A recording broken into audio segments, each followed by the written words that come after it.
Good morning dear students. हम आज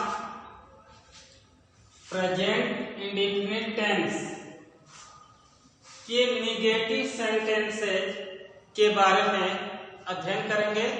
इसके पहले मैंने पार्ट 2 में अफर्मेटिव सेंटेंस तक आपको भली भांति पढ़ा दिया था। अब देखिए निगेटिव सेंटेंस। इसमें पहला आपका रूल है कि ही, सी, इट तथा एक वचन कर्ता के साथ डज नॉट का प्रयोग करते हैं और वर्ब की फर्स्ट फॉर्म आती है। दूसरा है आई, वी, यू, दे तथा बहुवचन के साथ डू नॉट का प्रयोग करते हैं और वर्ब की फर्स्ट फॉर्म आती है। कहने का मतलब है कि यदि आपका सब्जेक्ट ही, सी, इट और सिंगुलर नाउन होगा यानी एक वचन संज्ञा होगी तब हम डज नॉट का प्रयोग करेंगे और उसके बाद वर्ब की फर्स्ट फॉर्म प्रयुक्त होती है।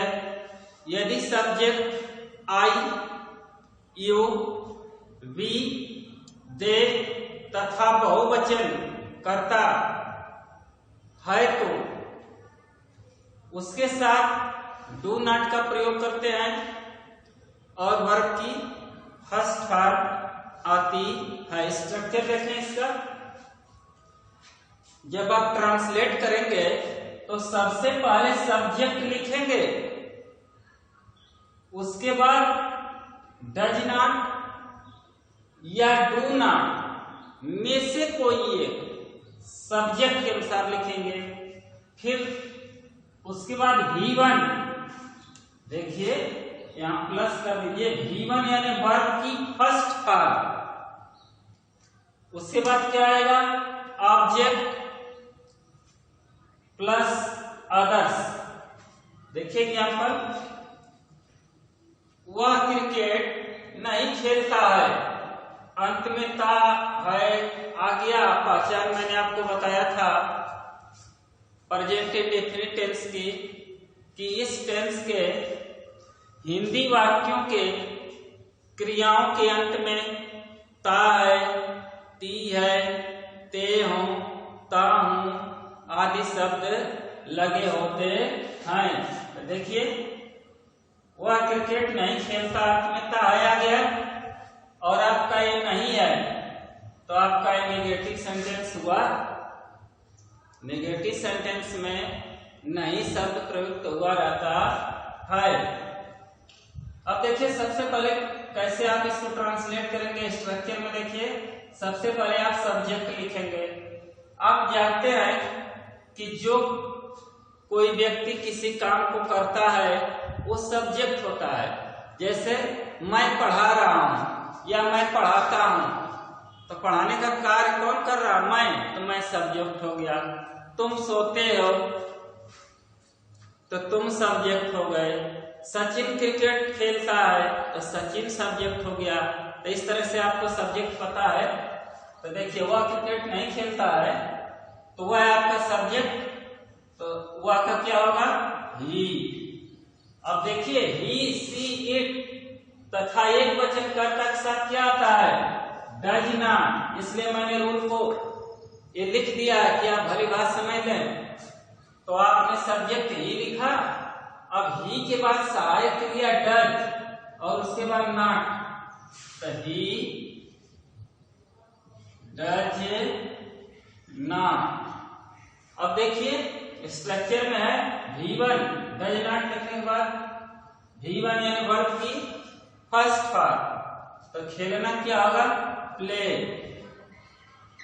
तो हो गया ही डज नॉट प्ले। उसके बाद ऑब्जेक्ट यानी कर्म, क्रिकेट। क्रिकेट क्या नहीं खेलता है, क्रिकेट। तो यहां पर लिख देंगे क्रिकेट।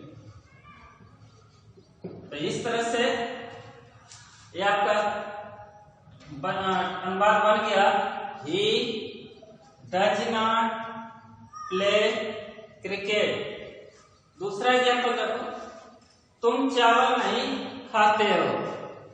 तो इसमें सब्जेक्ट आप पहचान ही रहे हैं, सब्जेक्ट आपका क्या है, तुम का क्या होगा, यू। अब आप बताएं यू के साथ डज नॉट आएगा कि डू नॉट, डू नॉट आएगा। Very good.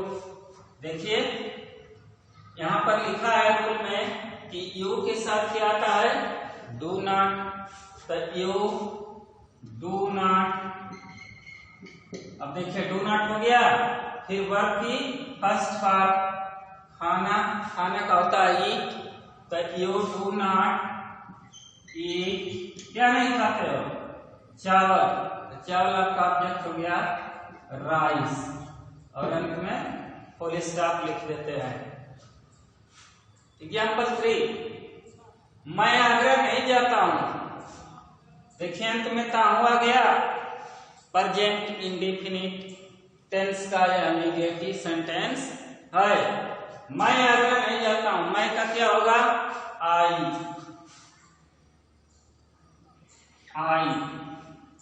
सब्जेक्ट में मैंने क्या लिखा, आई। उसके बाद डज नॉट की डू नॉट। तो देखिए आई के साथ डू नॉट का प्रयोग करते हैं।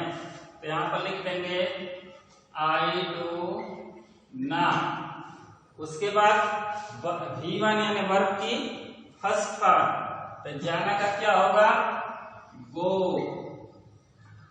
आई do not go to Agra.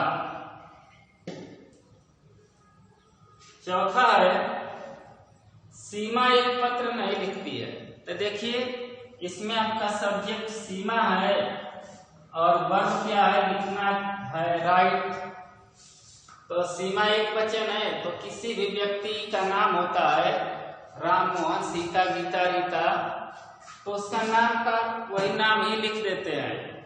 तो सीमा है तो सीमा लिख देंगे, तो सीमा। अब देखिए सीमा सिंगुलर है, एक वचन में है, तो उसके साथ डज नॉट आएगा। तो सीमा डज नॉट। उसके बाद वर्ब की फर्स्ट फॉर्म, V1 मतलब वर्ब की first form, Seema does not लिखना का होगा राइट। देखिए फर्स्ट फॉर्म में क्या नहीं लिखती है, एक पत्र, अ लेटर। तो इस तरह हो गया, Seema does not write a letter.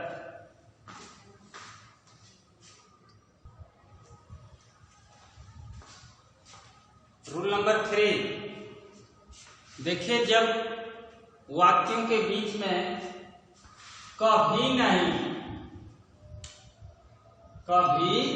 नहीं शब्द आया हो तो अनुवाद में नेवर का प्रयोग किया जाता है, तथा सब्जेक्ट के अनुसार वर्ब में एस या ईएस जोड़ते हैं, अथवा वर्ब की फर्स्ट फॉर्म का प्रयोग करते हैं। कहने का मतलब कि जब वाक्यों के बीच में आपका कभी नहीं शब्द आया है, तो ऐसे वाक्यों के अनुवाद में हम किसका प्रयोग करते हैं, नेवर का प्रयोग करते हैं। ऐसे वाक्यों के अनुवाद में डज नॉट अथवा डू नॉट का प्रयोग नहीं किया जाता है। यदि आपका सब्जेक्ट ही सी अथवा सिंगुलर नाउन होगा तो वर्ब में एस या ईएस जोड़ देते हैं।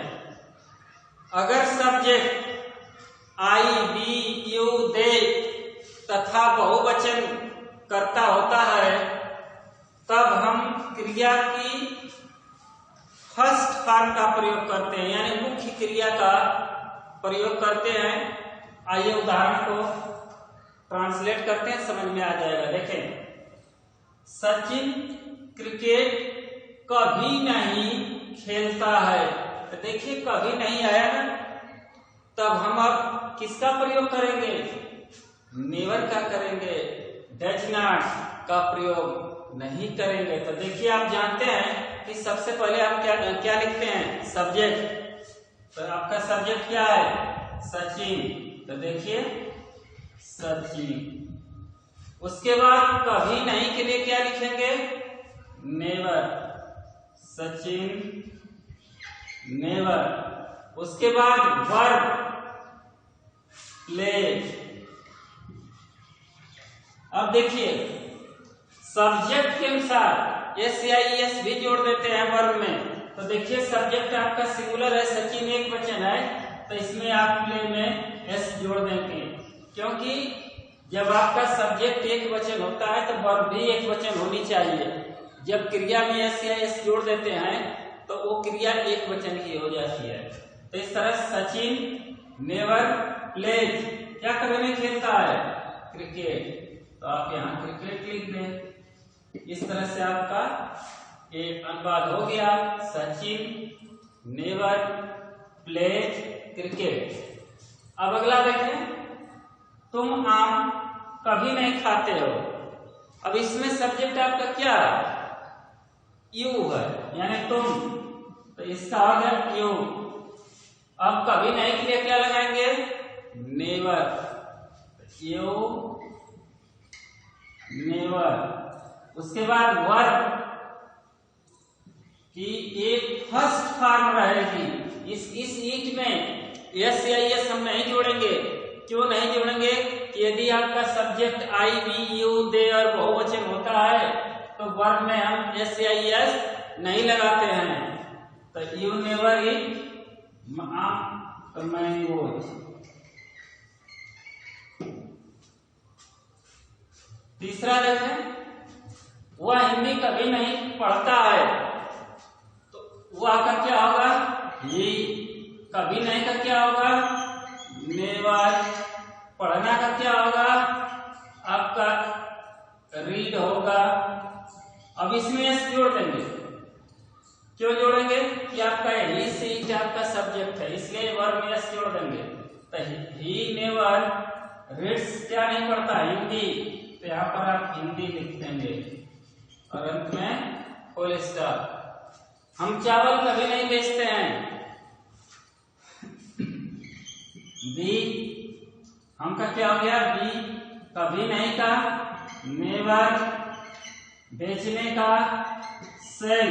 अब इसमें हम एस नहीं लगाएंगे क्योंकि बी यहाँ पर है, बहुवचन में है। तो बी नेवर सेल, क्या नहीं बेचते हैं चावल, तो आपका राइस। तो इस तरह से हो गया बी नेवर सेल राइस। तो प्यारे बच्चों, आज की वीडियो में बस इतना ही। Thank you very much.